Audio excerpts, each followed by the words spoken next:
It is Show Us Your Tips, presented by Pro Group Racing. Should look at midweek preview, 26th of May, 2021. Beaver, you've dragged me away from the final of the Great British Bake Off for this, so hopefully we find a few winners. What's going on, mate? How was the weekend? Mate, I'm shattered that I've done that to you, mate. 1,000 apologies for pulling you away from that show, but unfortunately, mate, the cooking will go on and see if we can cook something up here. But the weekend was it was tough. It was tough. There was a few winners there, but overall, bit of a tough weekend. I feel like we've got Zaki just a little bit wrong. just about 100 lengths. So, it was devastating, wasn't it? Yeah. Very impressive. Yeah. Very impressive win. It just killed him. A lot to like about the way Zaki won, but the others didn't show much either. So really hard to get a gauge on that. But it was amazing. All the analysts and time people and stuff I've listened to tell us it matched up to what we saw. So I guess we'll see what spring holds. Yep. But a concern really, there is a big lack of depth in the weight for age. What is weight for age anymore in Australia? In the run when Zaki was sitting outside the lead, I thought, it's going to have to do it a little bit different today. And so Dragonet was sitting behind it. I thought, it's got the sitting shot, and then around the bend it just went bang, and the others went backwards. Yep. Yeah, pretty arrogant. Or looked like they went backwards, but Yeah. Very, very. And then lots of other winners at very, very, very good odds. Yeah, well, we had a bit of a chat about it over the weekend, just about potentially staying out a little bit more, especially in Melbourne. We get those wet tracks, and winter racing isn't as profitable as it is through summer, especially. Doomben probably played a little bit on pace. I thought Tafani was probably the run of the race, but didn't quite get there. And Rose Hill was probably a little bit up the inside as well, if not slightly on pace. So hard to make ground. I got Polly Gray out of the fire, which was good. She was it was good. I liked the win of all of Brighton. Found that and thought it was pretty good values. Yeah. So it was a nice win. It's in between, but I guess we move on. We get back to a bit of. I've got to push some subscriptions though, because we've had jump online at YouTube, Spotify, iTunes, and Twitter, as well as find us at progretracing.com.au. Check out their news and extensive guides. We have some good responses lately. Shout out to Tim, who's given us a bit of a cheerio in the last few shows. Leave a comment on YouTube or wherever you find us and let us know what you think, what we're doing right and wrong, and what you might want to hear from us. But that's been good. But we're back to a bit of more normality, though, because we've been away from the usual metro tracks, back to Canterbury and Sandown for the first time in a while, which is a nice change, actually. So shall we kick off in Sydney? Let's kick off in Sydney, mate. Yeah, the rail is in the true softish track at the moment. No rain around, so I'm sort of working on a deadish track. Last time we had the same sort of setup was the meeting where it was largely on pace. It was the day Grand Ramar won and Enchanted Heart were able to come down the outside and win. The rest was all pretty much on pace that day. So I've defaulted to, when in doubt, I've defaulted to sort of map advantage. But apart from that, we'll see how we go. Generally find the best horse, go a long way towards winning some money. We kick off with the 2-year-olds in the first. Did you have a thought here? Yeah, I did have a bit of a liking here for number 6 Completion, around the $5.50, $5 mark, a little bit of money for it. First start ran 5th behind the promising Najmati at Kensington over the 1,000. Then its next run at Kembla over 1,000 as well. Finished off quite nicely in that. Gets the extra 250 here and gets the services Tommy Berry back aboard, and wasn't far off from last start. With any improvement there, I think the step up in distance could be hard to beat. I came back to Davinia. I just thought the form behind Halal was the right form. Nice enough run there. Kicking off at 1250 instead of 1,100 metres was suit. It was only got going very late in that race. Might have wanted to see more from the trial, but it wasn't asked to do a great deal. J. Macon, which seems to be the story of most of my tips for the rest of this day. So we went there. That I guess that Kembla race is the other lead up. Good luck to the connections of Forzanini. Fantastic story about that horse, and Nini, who is part owner of that, has been through more battles than a lot of us combined. So good luck to her and the Snowden camp and connections there. Very tough girl, and wish her the best in her ongoing battles at the moment.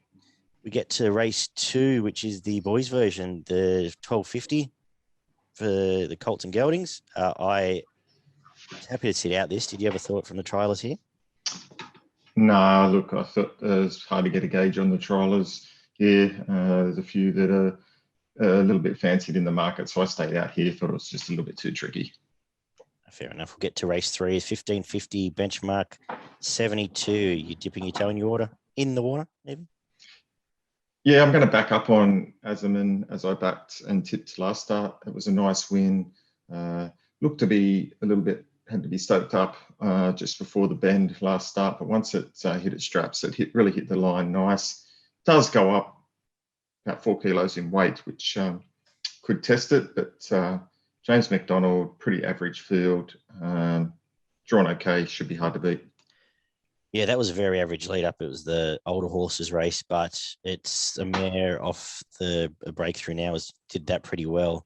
I think the market's right. The 2 chances of that, and Canadian Spice, who I've made a case for the last couple, now gets a right rails run here on the backup. So I think they're the only 2 chances in the race for me. Race 4 is the benchmark 64 over the 1250 again. Track will play a bit of a case here, but I'm J-Macking again. I think Fast Coney's going pretty well this prep.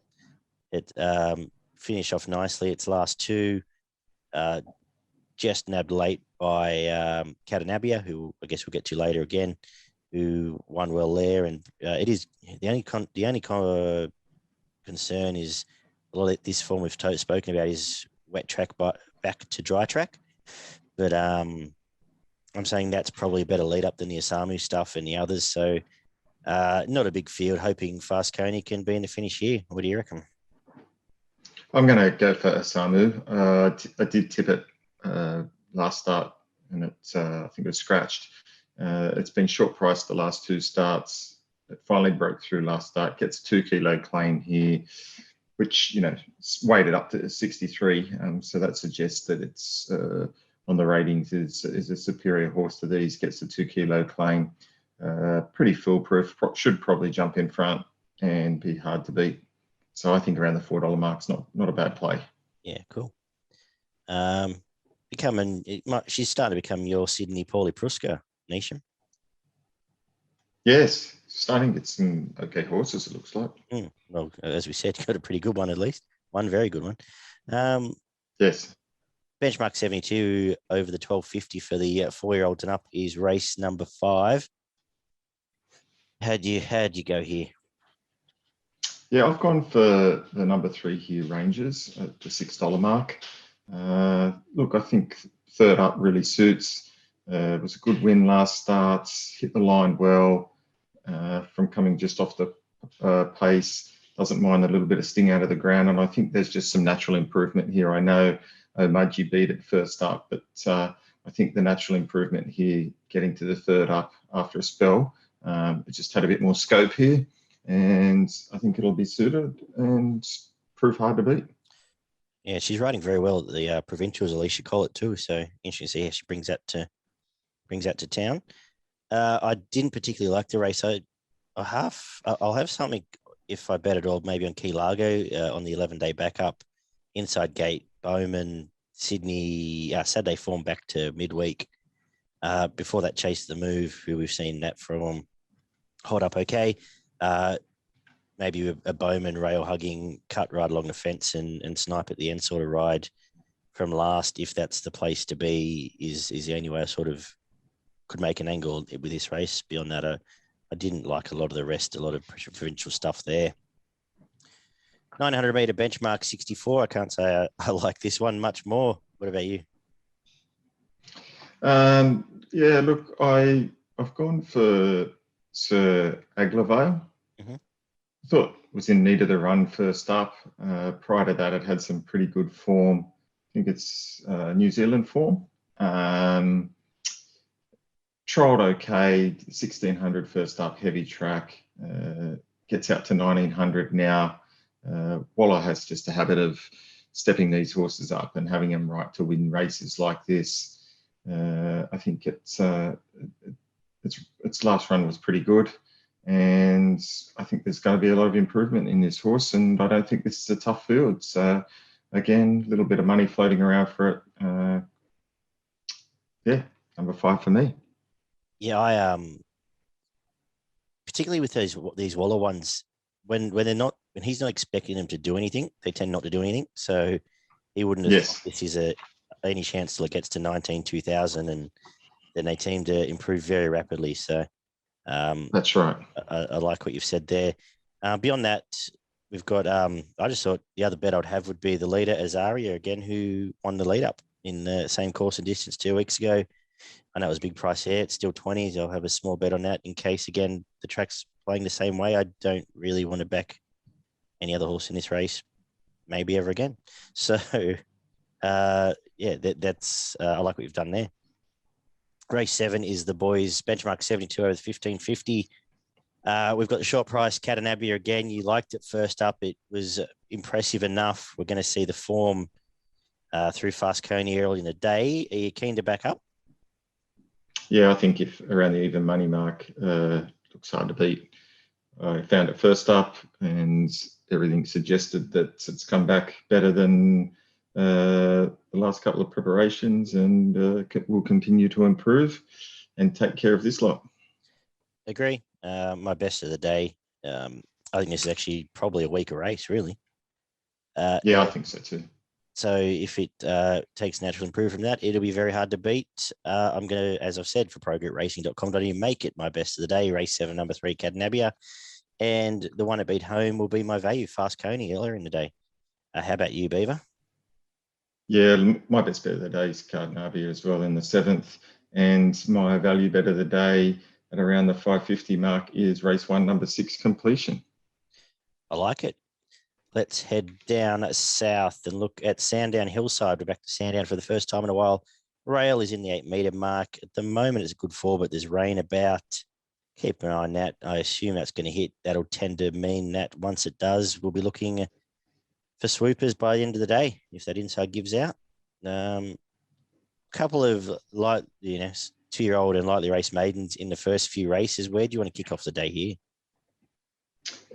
Yeah, look, I didn't overly like the first race. In the second, I thought the first run of two to choose was pretty good. It was a nice third at its first run. Should have taken a bit of benefit from that. Steps out a couple of 100 meters here. It was hit the line really well last start. Prior to that, had a couple of really nice trials at Cranbourne and Echuca, and I think it can run really well. Yeah, cool. I'll follow you there because I didn't like either of the first two. Race 3 is a 1400 meter class 1. I think this is actually not a bad race. A few different form lines coming together. Did you have any thoughts? Yeah, look, I've got a little bit of a liking here for Sky Wolf. Really liked its first up win this preparation to break its maiden status, and then stepped into a reasonably good field at Pakenham on a soft track. Finished about half a length behind a good horse in Bermudez, and was well specced in the market. Was only grabbed probably the last 50 metres too. Yeah, only grabbed right near the line in a fairly good race. So look, and it's really hard for horses to come off maiden wins, where it won quite nicely and back that up with another win. So it'll be a bit fitter for that run. So staying at the 1400, I suspect it can lead here and hopefully hold on. Yeah, I like what you said there. The two dangers. The market's in the right order for me. Knock Knock, that was a great run chasing a decent horse at the Bull. The way that the rest of the carnival panned out, for those two, Corner Pocket and Knock Knock, to come down the outside like they did, was a fair enough run. And Rock Ribbed was a nice debut. Jamie Carr goes on and probably sits just under Skywolf. I think they're the three in a pretty good betting race, actually. Just how I stake that, I think I'll probably end up making, if it looks like leaders can hold on, Sculf might be my best result there. Similar thoughts to you. That Bermudez is going to be a good horse if it's not already. Race number 4, 1,500 meter benchmark 64. No prizes here given the price, but I think I'll forgive Nick Our Spur. It looked like it just didn't go at all at the Bull. Yeah, 100%. Nice. Yeah, was tracking quite well before that. Got on the back of Knock Knock, who we just spoke about, but just didn't sprint at all in the wet. Forgive that. Yeah, I think it pulled up lame too, mate. Yeah. Okay. Yep. So off the forgive and the SP there, I'm happy to back up if it gets back to what it did first up. It'll win this. Yeah, 100%. Nothing else to add there, mate. Should be hard to beat. Do you want to do the honours here in race 5 for the fillies? No honours here, mate. Kirabui should be winning this. Skinny price, but too good for these. Yeah, great win. Step up in distance suits. Jamie Carr on. This is at least a black type horse. Again, nothing more to add there. Race number 6 over the 800 meter benchmark 64. This one was too good for me. Did you find one? Yeah, it was way too good for me. Look, if I was going to have a bet, I thought Mr. Mouge from the Hitmont stable, Irish horse, didn't do a lot first up, but over raced a bit, and therefore when they do that, they tend to drop out. I think there's probably plenty of improvement here for this horse. Hitmont we know how good he is with stayers and potentially bringing stayers from overseas. So, look, I think Mr. Mouge might be at the value, a nice little bet. Yeah, cool. Well, it was a bit of a spruik in that race too, and was backed single figures. So it was backed into about $7, I think. Yeah. So, okay, cool. I'm not going to add much more. I'll probably have something smaller than our Chevalier, only because I tend to always do it. But Sandown, the benchmark 64 over the 1,000 is where I'm a little bit keener to play. Up in the weights here, I like the Great Leveler coming off the hat trick over in SA. We've seen these SA horses come over and have a great strike rate at these midweeks of the last 3 or 4 months. I think this is just as winnable as the 2 it's won, and there's some fair form out of that that's held up there. Great Leveler on top for me. Imperial Hilton, I think, is the forgotten horse. Trial was okay, but before that, had some pretty nice form through Nevaeh's and a couple of other, and Hit a Shock, who came to Sydney and ran in the Group 1s. And you're getting $18 to find out. So they were the 2 I was sort of looking at here. What do you think of the race? Yeah, look, I've gone for Prince of Mercia. Thought nice win. Really liked the way it. Yeah, really thought his win at Mornington was a nice win. Wasn't extended, and that was certainly coming off a really nice trial as well. So I think this horse now it's found a win. Can follow that up with another win. Great Leveler. Look, I think it's certainly got okay form, but it did only just beat Star of Uma, who came out on the weekend and couldn't win again. And found one better. So not quite sure how to line up that South Australian form there. I thought McKeever, I thought it was pretty good in its 2 runs, again at the Bull. Thought it was a nice run, finished behind Continuance. Continuance also has ran well since then. And first run at Bendigo was a very nice win. So, look, I'll be playing, and I'll be back in Prince of Mercia, but I'll be certainly saving on McKeever. Yeah, nice. I think this will be a good form race. I think this is good. Yeah, I do too. You'll be able to follow horses out of this off their first up runs. Let's wrap up the day with the benchmark 70 again over the 1,000. Well, one of my early girlfriends from the show's back, Peggy Celine. She was one of the poster childs for us when we first kicked off and got us through last winter. Back here, it's her 3 trips to the course and distance. There have been 2 wins and then beaten a lip to Parleophone, who is a nice horse. I think she can come back here. Gate will suit by this time, a little bit of a claim, and no problem in the wet. So for me, happy around the $5.50, $6 to have a good bet on her. He can't possibly back Alberg ever again, and Meteorite, I got a feeling Sweat might not go round, but we'll see. Anything to add here? Yeah, look. I think you've summed up Peggy Celine quite well. I've just got a slight leaning towards hard landing. It goes really, really good. It goes good fresh. Yeah, look, I've got a slight leaning towards hard landing.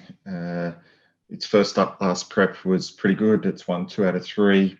Had a nice win at Moonee Valley. That preparation, it's ran against some pretty good quality horses, some nice races, ran a nice second behind Ali Boom at Flemington, and then also finished not far off them in a Ballarat race, which was won by the Sistar, and the Astrologist ran second in that race. So, look, the only concern for me is it's probably going to lead, and depending on how the track's playing at that point in the day, but should handle it and goes well fresh. Hard landing in the last. Yeah, nice. Cool.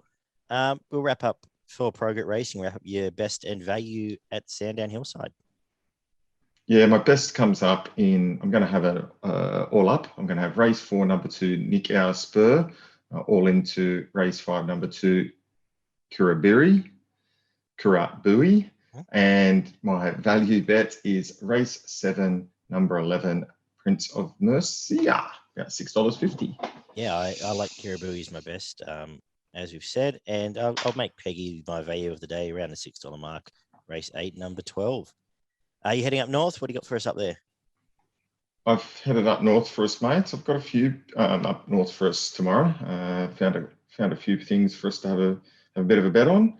Race 3, number 5, the Sherpa from the Cavanagh stables, taking it up there. It's only had the one start, but looked pretty good in that. And then my other tips come up in the back end of the day. Race 6, number 8, McCovey Cove, about the $4 mark. Looks hard to beat. I'm going to back race 7, number 2, Prospectus. I tipped it last start, was a nice third. Backed it up within the week. So it's paying about $6, so some good value there. And we're going to finish off the day with a bit of hard labour, race 8, number 10. So some nice prices there. Yeah. Only need one of those to get up, and you'll be right. 2 will be a very nice day in Brizzy. I like it. Good work, mate. I will see you Thursday night to look at Saturday. We've got the Queensland Derby coming up, so we're going to work out whether or not Explosive Jack can make it the full house and win the Queensland Derby as well. I'm tipping probably. And until then, for Progress Racing, good luck tomorrow, punters, and we will talk to everyone then. Catch you guys.